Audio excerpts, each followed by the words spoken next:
Il Grip 500 della Rock Rider può essere un buon prodotto per l'enduro? Scopriamolo insieme.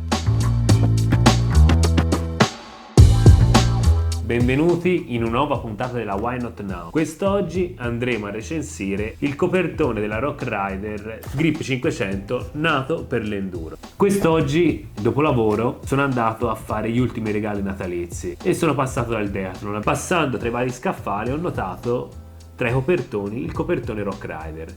Come sappiamo, la Rock Rider è la marca di ciclismo del Decathlon, che molti non apprezzano, guardano con un occhio un po' storto.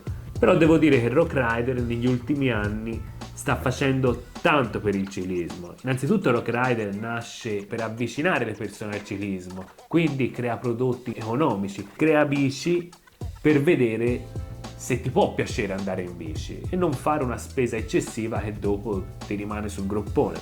Ritornando a noi, copertone Rock Rider, lì cosa ho visto da quello scaffale? Ci sono innanzitutto di diverse misure, 26, 27,5 e 29. E una cosa molto importante è che Decathlon fa diversi tipi di copertone: Grip 100 per il cross country, Grip 500 per l'enduro, fino ad arrivare al Grip 900 che è un copertone nato per le bike. Allora, prima impressione a caldo: impacchettamento minimale, come si può vedere, compatibile con tubeless, almeno qui. La mescola, a tatto la mescola è abbastanza dura, non è morbida. La gomma, il disegno normale. Apriamo questo copertone.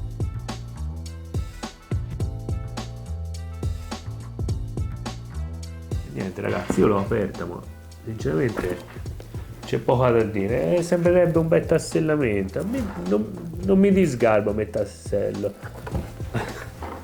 È un po' plastica. Dovrebbe essere una doppia mescola, però secondo me non è una doppia mescola. Ma se è una doppia mescola, qui verrà scritto Matteo si sta sbagliando. Ho più curiosità a provare un prodotto così che una gomma di alto livello. Non so perché secondo me alla fine può stupire un copertone così, anche se a occhio ha dei punti che non mi convincano. Per dare una recensione giusta bisogna provarlo, quindi non ci resta che montarli e provarli sul campo. A dopo. Salto temporale, eccoci qua. Giornata perfetta per fare un test gomme. Siamo col mio amico Matteo. Perfetta. Ci sarà un terreno viscido, ottimo per testare queste gomme e vedremo via via come andranno. Ci vediamo sopra. Devo dire che le gomme per ora in salita scorrono abbastanza bene. Ora c'è la prova più importante, la prova della discesa. Quando senti il botto sono io in casca. Proviamo. Allora, prime due curve la gomma regge. Ci sono. Oh, per ora non male. Per ora hanno dato una buona risposta.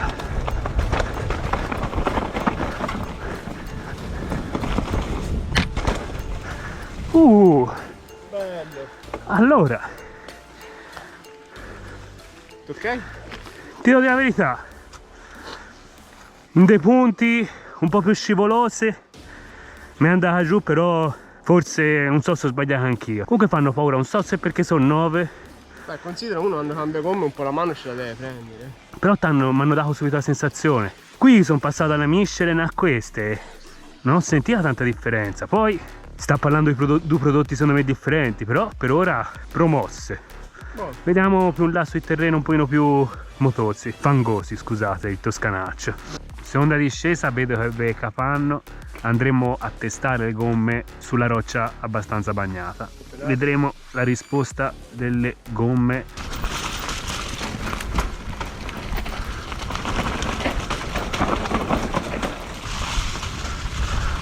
Terreno qua inizia già a essere più viscido, terreno diverso dall'altro versante. Questa inizia a essere un po' più impegnativa come discesa, qualche pozza.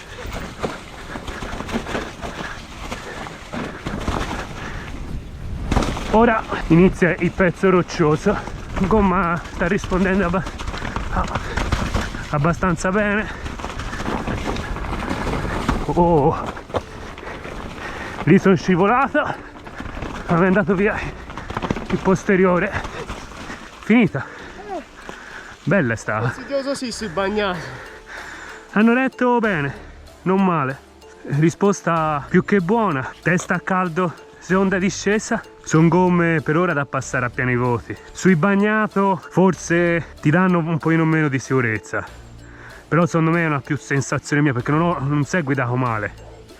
Beh, era viscido, Era viscido e soprattutto non vedevi dove mettevi le rote. Hanno risposto bene, più che altro il mio comparagone è quello. Avevo le Michelin, anche se è finito.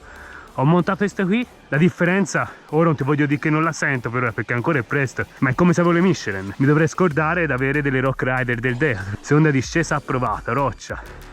Ora si va a fare una un po' più flow e veloce e vediamo a dare un po' più di velocità come risponda. Terza discesa, fortezza, vediamo sul flow come rispondano le nostre gomme. Qui troveremo foglie, sponde e un po' di viscido in dei punti. Passeremo da zone viscide a zone asciutte. Ora inizia la parte un po' più viscida del primo settore.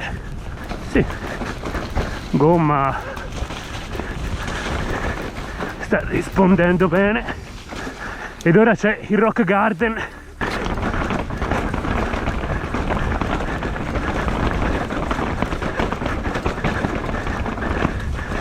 Ma buono.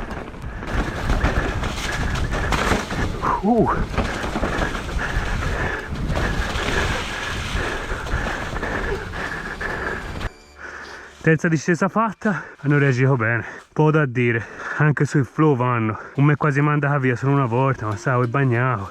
Finito il test della gomma Rock Rider Grip 500 e nulla, commenti a caldo. Primo commento a caldo viene da dire che è una gomma che vale i soldi spesi, 36 euro, e devo dire che non ha da invidiare a molte altre marche. Mi sono trovato bene su tutti i tipi di terreno e quello che c'è da dire è che ho notato subito, nel senso non ho sentito tanta differenza passando da una Michelin a questa.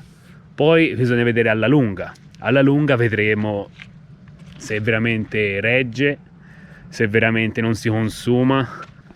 E niente ragazzi, da questo test è tutto. Io ve le consiglio sicuramente per una persona alle prime armi, ma anche una persona come noi, diciamo ora non siamo campioni, livello medio dai, è un buon acquisto. Poi bisognerà vedere nelle gare, anzi chissà se in qualche gara riusciremo a portarla, vedremo.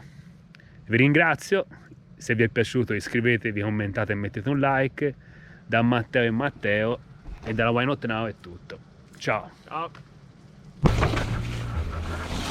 Questa sembrerebbe la più viscida di tutte. Fatto male? Ti è andata via la gomma. Che gomme hai? Anteriore. Perché? Perché? Che gomme devi comprare? Rock Rider